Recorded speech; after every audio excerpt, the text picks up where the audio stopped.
Over the last 24 hours, we have received a bunch of huge Nebraska recruiting news. The Huskers are potentially getting close to landing a 5-star offensive tackle. We have an update around not one, but two 4-star 2026 wide receivers.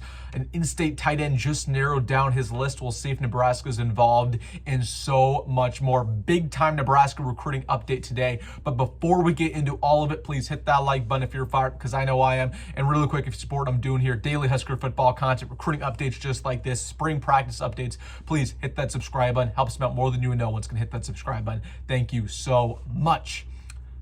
But without further ado, let's get into it, going over this big-time Nebraska recruiting update. The Huskers have had a lot of things happen over the past 24, 48 hours, and I want to get things started with a brand new name that I'm going to put on your radar who looks like he might be getting close to committing to the Big Red. This is Jake Hildebrand, coming out of Chandler, Arizona. 5-star offensive tackle in the class of 2027, and he visited Nebraska this Lincoln. He got on campus Friday, was there, I believe, on Saturday, might have even been there on Sunday as well, and he had a great time. He said first things first, he loves the coaching staff. Matt Rhule obviously has built a really good connection with him, and then he had glowing things to say about Donovan Raiola. And we know, how Donovan Raiola is. You either love him or you hate him. There's really no in between, and some recruits really like him and some recruits don't. Jake Hildebrand really liked Donovan Rhule. He loved his coaching style. Donnie's going to get on you a little bit, but he's going to make you a better player. He's going to love you off the field, and that's what Jake Hildebrand really liked about Nebraska. He said that connection with Donovan Rhule is already really strong. So Nebraska in a good place right now for Hildebrand. There's a lot of articles that have came out recently that said that Nebraska right now is the favorite. If he were to commit to school right now, he would commit to the Huskers. There were some people on message boards saying that there might be some smoke around a commitment very soon here. Again, he's a 2027 guy, so again, he's the #1 offensive tackle in the entire class, according to 24/7 Sports Composite. A lot of really good offers here. You got Bama in the mix there. You got Arizona, obviously, the hometown school. You got Maryland, Minnesota, Michigan State, Notre Dame, Oklahoma, Oregon, Tennessee. So a lot of big-time names here. But Nebraska right now, the favorite to land 2027 offensive tackle, Jake Hildebrand, 5-star out of Arizona. Again, a long time until he signs the dotted line. But again, the 2027 class is really starting to heat up here, and this would be a good way to get things going. Nebraska still does not have a commit in that class. They're a little bit behind. So let's see if they can make something happen. So that's the first name I want to put on your radar. Some big news around a 5-star offensive tackle. Let's talk wide receivers, because we had not one, but two of them on campus this weekend, and a couple of them narrowed down their list. I want to get things started with Jaden Warren. So we talked about Jaden Warren a little bit on Saturday, and I said I felt really good about where Nebraska stands here. Again, they offered him when Dekel Shorts got in town, again, a couple months ago. He's a guy coming out of Texas, 6'2", 180 pounds, very speedy. I mean, this guy runs a legit 4.4. He's also a track athlete. So Jaden Warren, guy who has a great catch radius, good hands, good size. Honestly, I mean, he's a top 150 recruit in the country. That might not be doing him enough justice. He probably should be top 100, maybe even top 50. I mean, he's just so blazing fast, and that reflects on his offer list. Now, the reason I bring him up, #1, he was on campus this weekend for Nebraska. He's penning down an official visit as well. I imagine he's coming on campus around that June 13th, June 20th weekend. That's really the big premier weekends for Nebraska recruiting. So that's the first thing. He was on campus this weekend. And the second thing, he just narrowed down his top 6 schools. This was announced a couple hours ago. You got SMU, Texas A&M, TCU, Houston, all in-state schools, and then you got Oklahoma, Nebraska. So he's a guy who kind of wants to stay close to home. Nebraska, obviously the farthest school away from Texas, not really that far, but he has penned down his top 6. I really like where Nebraska stands here. They're getting in this process a little bit late. Again, it really didn't offer him until Shorts got here, but I'm telling you guys, I told you guys this on Saturday, never count Dekel Shorts short, pun intended, because he is already the best recruiter on the staff for Nebraska recruiting. This is a guy, you want a speedster who you can play all over the offense. You can put him in the slot. You can put him at wide receiver X. He's kind of like a Matthew Golden for Texas. He's a really good player. Nebraska in the mix here. I'd imagine we get some news around him penning down an official very quickly here. Then Jabari Brady. This was kind of unexpected news as well. Another top 150 wide receiver in the country, this time coming out of Florida.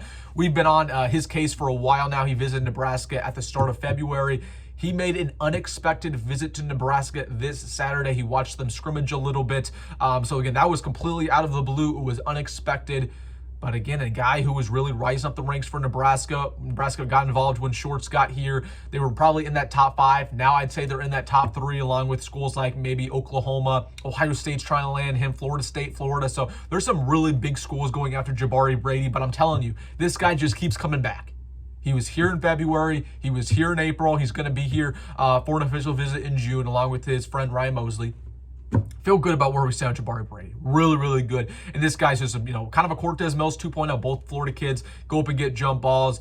Very physical receiver, right? Can make plays after the catch. Love Jabari Brady's game. Love where we stand with him too. But again, just the fact that he keeps coming back tells you everything you need to know about where we stand with Jabari Brady. So those are the 2 4-star wide receivers. Now I want to get into an update around a in-state tight end, arguably the number 1 player in the state. I'd say he's the number 2 player in the state. This is Isaac Jensen. Now he released his top 4 today, but the 4 schools he was taking official visits to. Previously, he was going to take an official visit to Nebraska, and he has canceled that visit. So he will be going to Iowa State, Missouri, or he will go to Florida State, and then Texas A&M. Now, I should preface by saying this. He said that a Nebraska visit is not off the table. This is not his Final Four, but it kind of is his Final Four, right? I don't know if I expect him to take another visit to Nebraska. I think these are going to be the premier schools going after Isaac Jensen. And this is what I already told you guys on Saturday. I told you guys I don't expect Nebraska to land Isaac Jensen. Not because they don't want him. They do want Isaac Jensen. They love his vertical threat. He's 6'6". He's a guy who has pretty good speed on him, pretty good explosiveness, probably the best hands of any tight end they're going after. It's just, for whatever reason, Nebraska does not have a good connection in that Millard South building. Again, take it from me, a guy who attended Millard South. They don't have a good connection in that Millard South building, whether that's with, him, whether that's with Chase Lofton last year's class, who ended up going to Florida State. Jet Tamalo, obviously they didn't offer him. Martin Jackson, obviously they didn't offer him. Landon Van Sergen, who's an Illinois commit, obviously they didn't offer him. So, for whatever reason, Nebraska does not have a good connection in that building. And we kind of can see it right now with Isaac Jensen going a different way. Now, I'm not really freaking out about this. Isaac's a really good player. I'll defend him. He's my guy. But Nebraska, they're going after a bunch of really good tight ends in this class. So we shouldn't be too worried about him. Wish Isaac Jensen the best of luck. I hope he goes to Missouri, because that's going to be a good place for him. Or Florida State, man. But he's going to go to a really good program. So wish him the best of luck. That's my guy. One last thing I want to give you guys an update around. Jontavius Wymann was somebody that Nebraska has been working hard to flip. He was a longtime Georgia commit coming out of Jonesboro. It was announced this weekend, I want to say Saturday, that he has flipped, not to Nebraska, but to Miami. So he was a guy who penned down an official visit to Nebraska in June. We'll see if that still happens. I don't know. Again, he might come on another official visit, but it looks like he's pretty much locked down with Miami. So, again, a lot of schools were trying to flip him. Miami, USC, Nebraska. He flips to Miami, not to the Cornhuskers, but we'll see if he still makes that visit. I think it's pretty much done. But this is a very good prospect with 51 offers. We'll see if the Huskers can still stay in the mix here. So, all right, guys, that is the update going around everything Nebraska recruiting, what's been going on recently. Let me know your thoughts down below about everything. I absolutely want to hear what you have to say. Hey, if you made this far in the video, you know what to do. Hit that like button and subscribe. As always, folks, go on, Matt Rhule. See you in the next one.